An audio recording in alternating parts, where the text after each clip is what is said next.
From the moment they first appeared on air, Tinky Winky, Dipsy, Laa-Laa, and Po were celebrated around the world by young and old alike.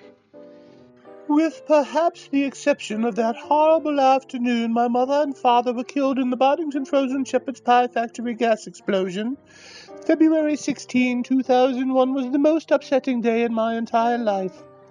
That was the day Tinky Winky, Dipsy, Laa-Laa, and Po were taken forcefully off the airwaves. My God, I was crushed, mortified, alarmed, dismayed, disgusted.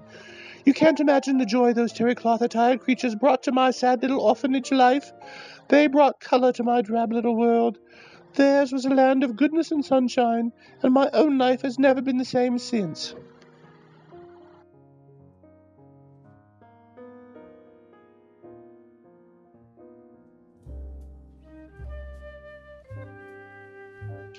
When my agent called to say I got the part, I was elated.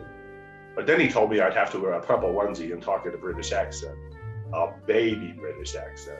I was like, Then he told me what the salary was, and I was all yes.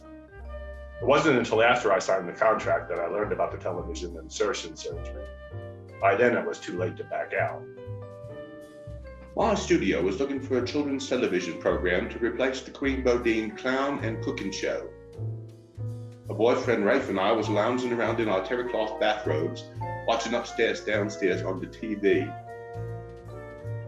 During the commercial break, I turned to Rafe and I says, Rafe, what would you reckon are the three things children love most in life? And without batting an eye, Rafe turns to me and he says, Andy, I'd say a good tickle, a warm bath, and a happy television program. In that moment, it all came together. I imagined those creatures lying in a warm bath, eyes glued to the flickering television set. A bunch of colorful, fuzzy, happy creatures singing and dancing and prancing around. My studio exec loved the idea. We started casting in early December. Sadly, the first Dipsy was electrocuted when she dropped the television into the warm bath water. We had to scurry to find another one very quickly. I tried to make it with Dipsy once, and I found out a little too late that Dipsy was a guy. We all had nicknames for each other. I was Kinky Winky. Then there was Tipsy, La-Di-Da, and Po. Well, Po, she was just Po. If you understand German, you'll know what I mean. As a librarian at Lockhart Junior High School, I'd leave work every day with raw nerves and a splitting headache. There was no more soothing balm than an afternoon matinee with Tinky Winky, Dipsy, Laa-Laa, and Po. I always looked forward to letting my hair down when I got home, and I had an active imagination. Po was my role model, but Tinky Winky, well, he was just full of sex appeal. I'd pretend Tinky had his arms wrapped around me, and I'd wonder to myself whether or not he had genitalia.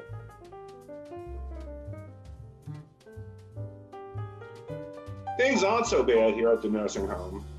Kids in the neighborhood call me a racist, and there's a lot of talk in academia about the white facial frame. The other residents bother me every now and then to broadcast episodes of their old favorites, like The Andy Griffith Show, Murder, She Wrote, Perry Mason. Since I lost my antenna, reception's been a little spotty. By June of 1998, the relationship between Tinky Winky and Dipsy went south. They were really trying to put on a happy face, but it was all for show.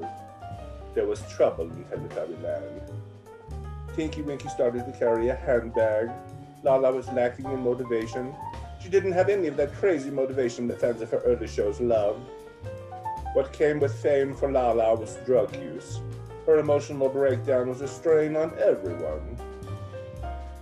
To add to the difficulties, there was an incident involving Tinky Winky and Po. Dipsy was jealous and she attacked Po with a razor blade. I tried to keep in touch with the Teletubbies after the show ended. Laa-Laa never came out of the rehabilitation center. Po completely disappeared. Dipsy became a drag queen and she performed all over Europe for several years. Tinky Winky is the only one that I know who has remained in touch with me. He lives in a nursing home somewhere near the Berkshires. I think he has been there for many years.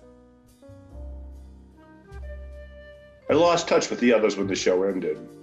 I heard Dipsy contracted malaria from a spider monkey on a visit down to southern Mexico.